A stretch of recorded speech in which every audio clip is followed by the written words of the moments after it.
नमस्कार। परम श्रद्धेय भारत वर्ष के समस्त सम्मानित नागरिक जनों, आज राष्ट्रीय युवा दिवस के अवसर पर मैं सीपी तिवारी, टीजीटी केंद्रीय विद्यालय एएमसी लखनऊ से अपने कुछ विचार आपके समक्ष प्रस्तुत कर रहा हूँ।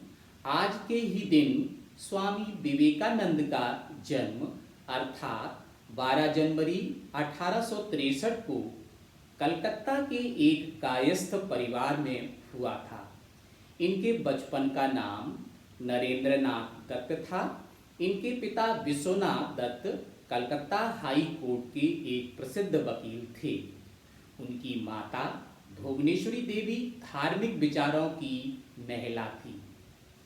उनका अधिकांश समय भगवान शिव की पूजा अर्चना में व्यतीत होता था।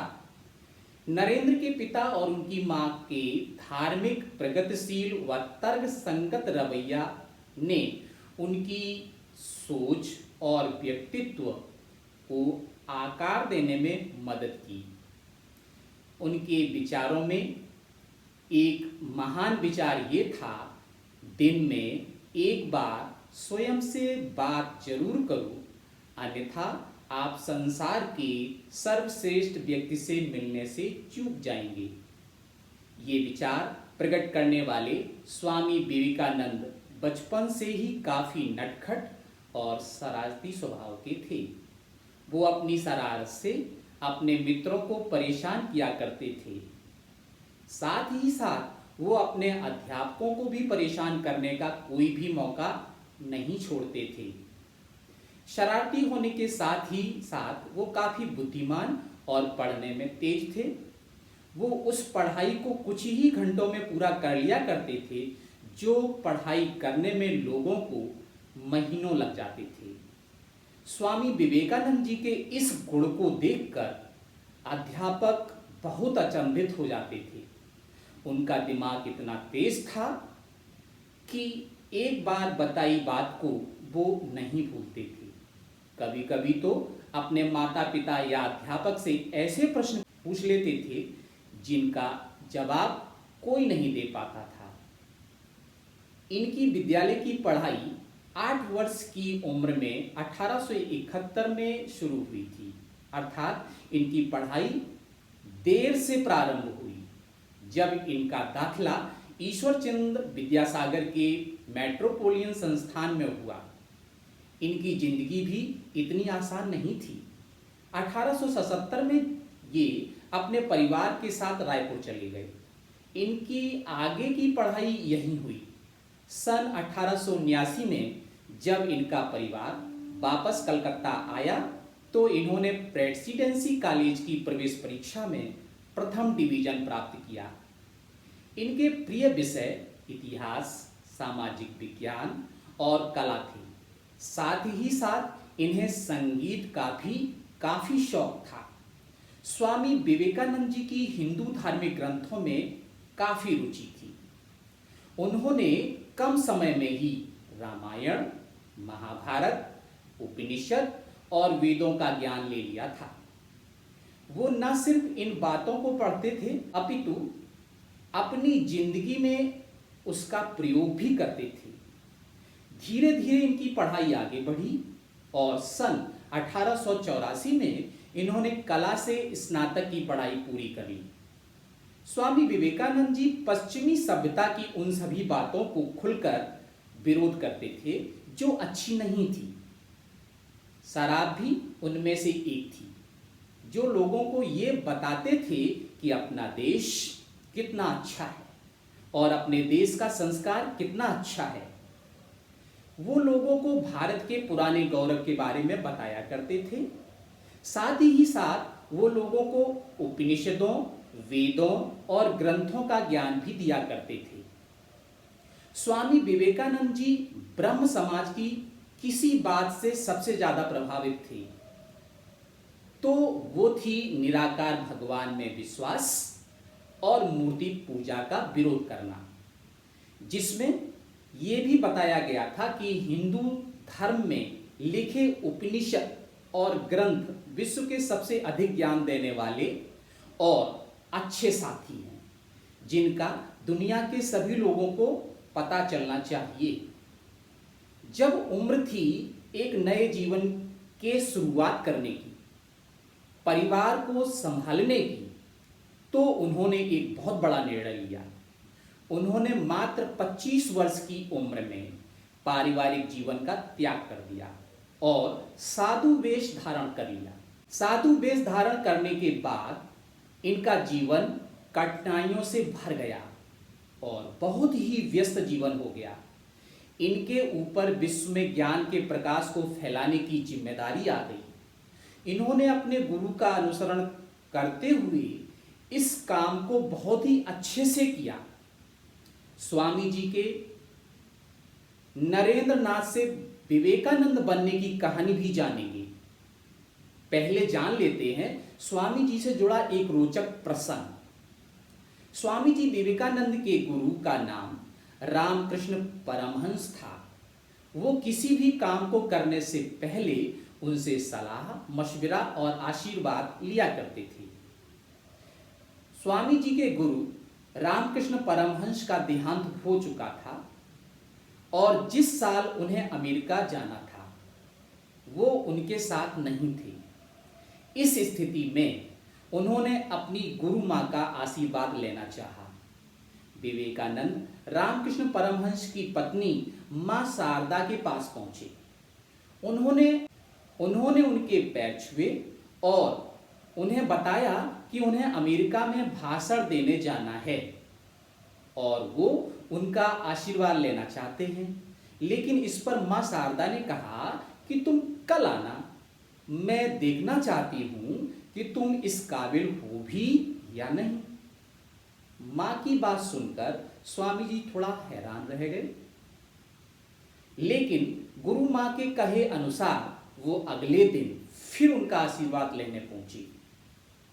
विवेकानंद जब पहुंचे तो माँ शारदा रसोई में थी। विवेकानंद ने उनसे कहा कि माँ, मैं आपका आशीर्वाद लेने आया हूँ। माँ शारदा ने यह सुनकर कहा, ठीक है, पहले तुम मुझे चाकू उठाकर दो, मुझे सब्जी काटनी है। विवेकानंद ने चाकू उठाया और माँ की तरफ बढ़ा दिया। चाकू लेते ही माँ शारदा ने अपने विवेकानंद को आशीर्वाद दे दिया। माँ ने कहा, जाओ नरेंद्र, मेरे समस्त आशीर्वाद तुम्हारे साथ हैं। माँ का आशीर्वाद पाने के बाद भी नरेंद्र को बेचैनी थी। उन्हें समझ नहीं आ रहा था कि आखिर चाकू का आशीर्वाद से क्या जुड़ाव है। उन्होंने आखिरकार माँ से पूछ ही लिया। तब माँ ने उन्हें बताया, बेटा, जब भी कोई दूसरे को चाकू पकड़ाता है तो धार वाला सिरा पकड़ाता है, लेकिन तुमने ऐसा नहीं किया। अब बात करते हैं नरेंद्र नाथ दत्त कैसे स्वामी विवेकानंद बन गए। आप भी जानना चाहेंगे कि उन्हें विवेकानंद नाम किसने दिया। इस बारे में बेहद कम लोगों को ही जानकारी है। अक्सर माना जाता है कि यह नाम उन्हें उनके गुरु रामकृष्ण परमहंस ने दिया, लेकिन ऐसा नहीं है। दरअसल हुआ यूं कि स्वामी जी को अमेरिका यात्रा पर जाना था, लेकिन अमेरिका जाने के लिए उनके पास पैसे नहीं थे। उनकी इस पूरी यात्रा का खर्च राजपूताना के खेतड़ी नरेश ने उठाया था। उन्होंने ही स्वामी जी को विवेकानंद नाम दिया था। प्रसिद्ध फ्रांसीसी लेखक रोमा रोला ने अपनी किताब the life of Vivekananda and the universal gospel में भी लिखा है कि शिकागो में आयोजित 1891 में विश्व धर्म संसद में जाने के लिए राजा के कहने पर स्वामी जी ने यह नाम स्वीकार किया। उनकी ये यात्रा सीधे शिकागो के लिए नहीं थी। वो सीधे शिकागो नहीं गए, वो पहले जापान गए, फिर चीन और कनाडा। वहाँ उन्होंने लोगों को हिंदू धर्म की और भारत के संस्कृति के बारे में बताया और काफी दिन वहाँ रहने के बाद वो वहाँ से अमेरिका के लिए रवाना हो गए। 1893 में शिकागो में विश्व धर्म परिषद का सम्मेलन था, जहां दुनिया के सभी देशों से लोग आए थे, जो अपने धर्म के बारे में और अपनी संस्कृति के बारे में परिचित कराते। 30 जुलाई 1893 को स्वामी विवेकानंद अमेरिका के शिकागो पहुंचे, लेकिन वो ये जानकर परेशान हो गए कि सिर्फ जानी मानी संस्थाओं के प्रतिनिधियों को ही विश्व धर्म संसद में बोलने का मौका मिलेगा। विवेकानंद ने हार्वर्ड यूनिवर्सिटी के प्रोफेसर जॉन हेनरी राइट से संपर्क किया, जिन्होंने उन्हें हार्वर्ड में भाषण देने के लिए बुलाया। राइट विवेकानंद से बहुत प्रभावित थे। जब उन्होंने जाना कि धर्म संसद के लिए स्वामी जी के पास किसी संस्था का परिचय नहीं है, तब उन्होंने कहा कि स्वामी जी, आपसे आपके परिचय के लिए पूछना ऐसा ही है जैसे सूरज से पूछा जाए कि स्वर्ग में वो किस अधिकार से चमक रहा है। इसके बाद प्रोफेसर राइट ने धर्म संसद के चेयरमैन को चिट्ठी लिखी, जिसमें उन्होंने लिखा था कि ये व्यक्ति हमारे सभी प्रोफेसरों के ज्ञान से भी ज्यादा ज्ञानी है। स्वामी विवेकानंद धर्म संसद में किसी संस्था के नहीं बल्कि भारत के प्रतिनिधि के तौर पर शामिल किए गए। ये बात उस वक्त की है जब भारत के लोगों को अनपढ़ समझा जाता था और उन्हें घृणा की दृष्टि से देखा जाता था। साथ ही साथ उन्हें बराबरी का सम्मान भी नहीं दिया जाता था। यही वजह थी कि यूरोप और अमेरिका के लोग नहीं चाहते थे कि स्वामी विवेकानंद जी भाषण दें। उन्होंने इसके लिए काफी प्रयास भी किया, लेकिन अमेरिका के एक प्रोफेसर की सहायता से स्वामी विवेकानंद जी को बहुत कम समय के लिए भाषण देने का समय मिल ही गया। वो कहते हैं ना, 100 सुनार की और 1 लोहार की। हुआ भी कुछ ऐसा ही। 11 सितंबर 1893 को शिकागो में धर्म संसद शुरू हुई। स्वामी विवेकानंद का नाम पुकारा गया। सकुचाते हुए स्वामी विवेकानंद मंच पर पहुंचे। वो घबराए हुए थे, माथे पर आए पसीने को पोंछा। लोगों को लगा कि भारत से आया ये नौजवान सन्यासी कुछ बोल नहीं पाएगा। स्वामी विवेकानंद ने अपने गुरु का ध्यान किया और इसके बाद उनके मुंह से जो बोल निकले उसे धर्म संसद सुनती रह गई। स्वामी विवेकानंद के पहले शब्द थे भाइयों और बहनों।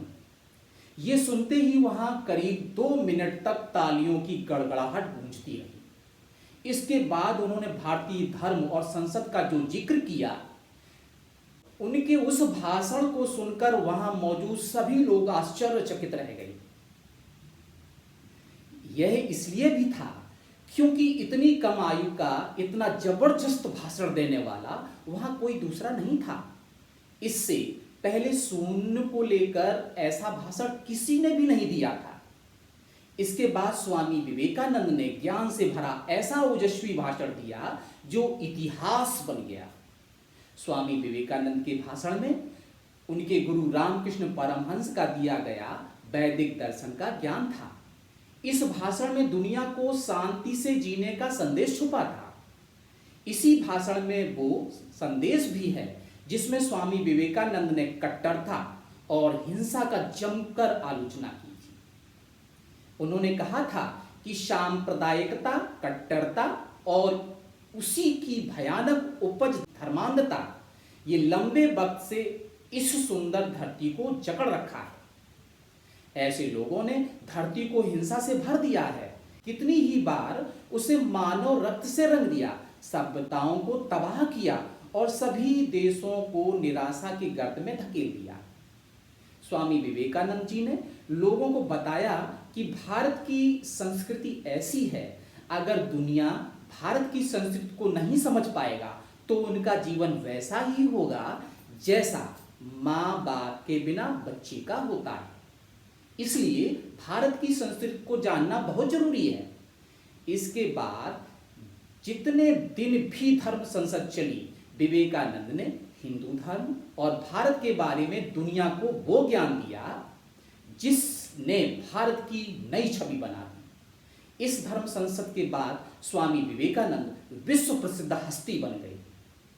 वहां 3 साल रहने के साथ ही साथ उन्होंने वहां रामकृष्ण मिशन की ढेर सारी शाखाएं खोली और अमेरिका के लोगों ने प्रभावित होकर उस मिशन में बढ़ चढ़कर हिस्सा भी लिया।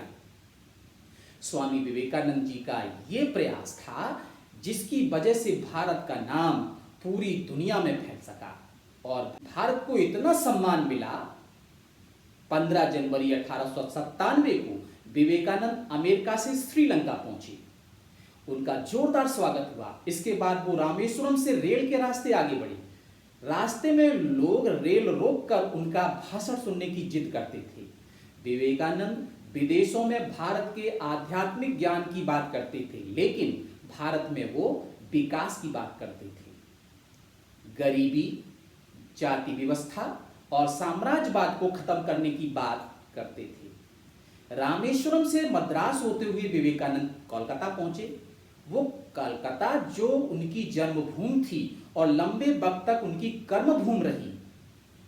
शिकागो की धर्म संसद से भारत लौटने पर 1 मई 1897 को स्वामी विवेकानंद ने रामकृष्ण मिशन की नींव रखी। रामकृष्ण मिशन नए भारत के निर्माण के लिए अस्पताल, स्कूल, कॉलेज और साफ सफाई के काम से जुड़ गए। स्वामी विवेकानंद नौजवानों के आदर्श बन गए। 1898 में उन्होंने बेल्लूर मठ की स्थापना की। 4 जुलाई 1902 को बेल्लूर मठ में ही स्वामी विवेकानंद का निधन हो गया, लेकिन उनके कहे शब्द आज भी युवाओं के लिए प्रेरणा हैं, जिसका मूल मंत्र है उठो, जागो और लक्ष्य तक पहुंचने से पहले रुको मत। जिसने भी स्वामी विवेकानंद जी के बारे में पढ़ा है जानते हैं कि उनका जीवन काल कितना छोटा था। वो मात्र 39 साल की उम्र में ही स्वर्ग को प्राप्त हुए थे, लेकिन उन्होंने जो कार्य 39 साल की उम्र में किया वो शायद कोई और सदियों जीवित रहकर भी नहीं कर पाता। उठो मेरे शीरो, इस भ्रम को मिटा दो कि तुम निर्बल हो। तुम एक अमर आत्मा हो, स्वच्छंद जीव हो, धन्य हो, सनातन हो। तुम एक तत्व नहीं हो, ना ही शरीर हो। तत्व तुम्हारा सेवक है, तुम तत्व के सेवक नहीं हो। ये कहने वाले स्वामी विवेकानंद जी लॉर्ड मैकाले की शिक्षा प्रणाली के विरोधी थे। वो अंग्रेजों की शिक्षा को बहुत ही बेकार मानते थे। उनका कहना था कि कुछ परीक्षाओं को उत्तीर्ण कर लेने से वो शिक्षित नहीं हो जाता। अंग्रेजी शिक्षा सिर्फ लोगों को पैसा कमाना सिखाती है। शिक्षा ऐसी होनी चाहिए कि उससे लोगों को जिंदगी में आने वाले कष्टों को झेलना और आने वाले मुसीबतों से लड़ना सिखाया गया हो। लोगों की आत्मनिर्भर होना सिखाया जाए। लड़का लड़की में बिना कोई भेद किए सबको समान शिक्षा दी जाए। स्वामी विवेकानंद जी का मानना था कि शिक्षा वही है जिससे व्यक्ति अपनी इच्छा शक्ति को वश में करना सीखे। स्वामी विवेकानंद जी का कहना था कि किसी देश का विकास करने के लिए लोगों का शिक्षित होना बहुत ही जरूरी है। उन्होंने कहा था किसी की निंदा ना करें। अगर आप मदद के लिए हाथ बढ़ा सकते हैं तो जरूर बढ़ाएं। अगर नहीं बढ़ा सकते हैं तो अपने हाथ जोड़िए, अपने भाइयों को आशीर्वाद दीजिए और उन्हें उनके मार्ग पर जाने दीजिए। इन्हीं शब्दों के साथ हम अपनी वाणी को विराम देंगे। धन्यवाद। नमस्कार।